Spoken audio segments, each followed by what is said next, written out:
Hey, hello, it's me again. Welcome back to another episode of me sharing my absolutely mediocre opinion. Today we're talking about Godzilla vs. That's the wrong movie. Today we're talking about Godzilla X Kong, the New Empire, I think is the name of the movie. I'm pretty sure, I hope that's right. Please, Lord God, let that be right. And I got some things to say about this movie. Namely, let's start off with this, right? A little while back ago, I made a video on my main channel about Godzilla vs. Kong and how I thought it was kind of just, kind of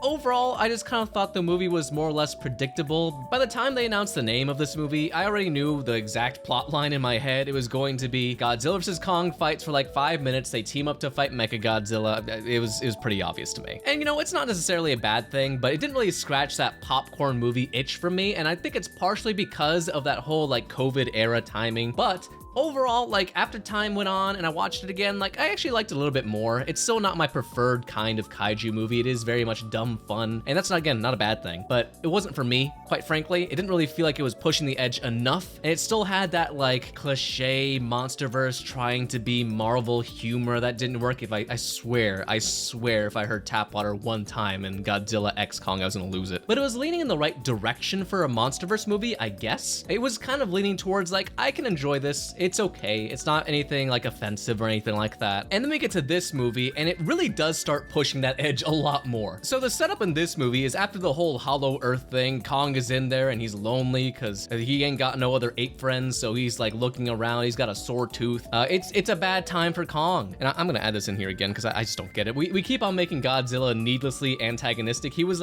really, and he had that goofy laugh in Godzilla vs. Kong. And he's still oddly antagonistic in this movie. He's going around on a rampage just killing other monsters. And it feels kind of, it's why are we doing this again? We know he's not the villain. Why are we pretending like he's the villain again? We know it's not. It just feels like you're just making him a punk bitch.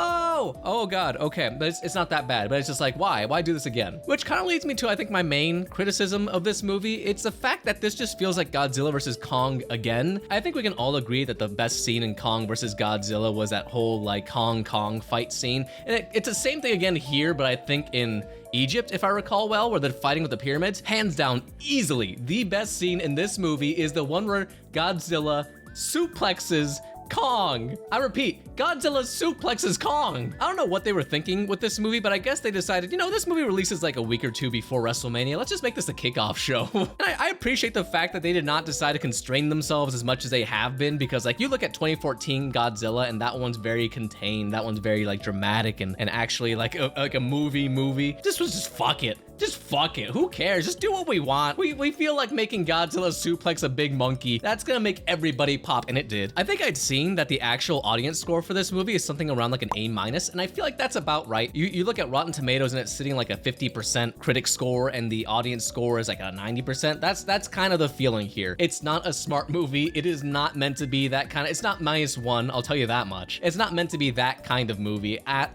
all. It's just a fun time, and it achieves that for the most part. Again, it's not necessarily my kind of Godzilla movie. I'm still in the camp that -1 is better. I know that's just not a fair comparison because it's two wildly different movies. But let me just say that it is so cool to see that Godzilla fits both tones so easily. He can fit into that goofy, silly stuff and also the serious, dramatic stuff, no problem, in the span of a few months as well. I think I might have said this in my Godzilla vs. Kong video, but there's this point with me where it's just at what point do you stop watching the movies and then you just start watching the highlight reels on YouTube of the fight scenes? And I think this movie kind of addressed that, because the number one thing I think I usually complain about in these movies is the human characters, because my God, they are written so poorly, so awful, and you hate every second that they are on screen. It's just tap water.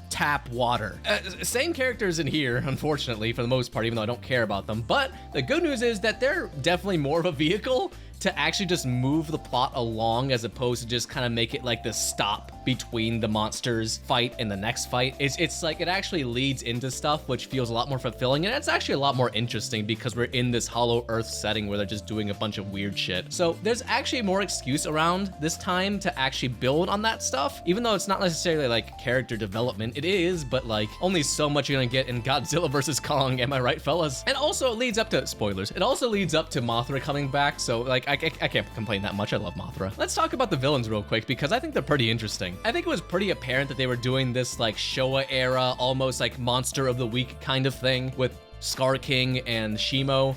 Shimo? I think that's her name. And that's kind of what they felt like. They never felt like this big, massive threat. I mean, they were, but it's just like, you knew they were gonna get taken down. There was no way that they're gonna actually do anything substantial. Their motivation's goofy. This big ape wants to take over the world. Okay. Also, he's using this big stupid crystal to control the big stupid ice monster. It's pretty much Baragon? Whichever one the Gamera one is. Even though I clarified that in my Gamera video, I still don't know which one it is. But I hesitate to say cooler because quite literally, yes, cooler. So this whole time you're just kind of feeling bad for Shimo because she's being used by the Scar King to take over the world and I think create another ice age is what they're going for, I think. I'm gonna hesitate to say that, but I think that's what they were going for because she did shoot like a laser up into the sky and it did that. I don't know. It was weird.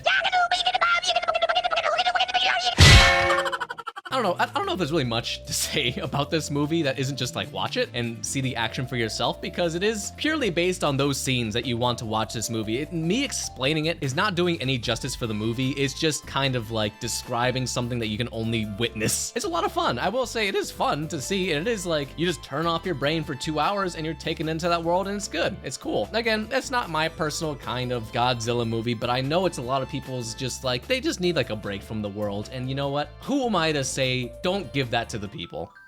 Whoopsies. So I think my best recommendation for this movie is if you watched Godzilla versus Kong and you thought, hey, I like this movie, you just get more of that. You just get more. It's like the exact same movie, quite frankly. You just get more. If you're kind of like me, where it's just like, you know, I don't think I've really felt much for the Monsterverse since about Kong Skull Island. Maybe not for you, but at the same time, like it's worth a watch if you feel, I don't know, maybe once it comes on Max or whatever, that might be the best time to watch it, honestly. I don't know. The theater experience was okay. It was nothing groundbreaking. It might have been nice in like an IMAX movie or something like that, but overall, a fun time, good movie, I guess. That is my review for this movie. Good movie, I guess. It is neither offensive nor is it exactly provocative, so you know, take your bets with this one. If your heart's telling you, I need to go out to the movies to see Godzilla X Kong today, you'll probably enjoy it. I think you won't be like distressed about it. Again, unfair comparison, but is it -1? No, it is not near that quality if you ask me personally. If you are familiar with the Showa era, you are getting a Showa era movie just made into a Hollywood blockbuster. That's what's going on here. And I think that's all I got for you guys. I think that's really it. Bye.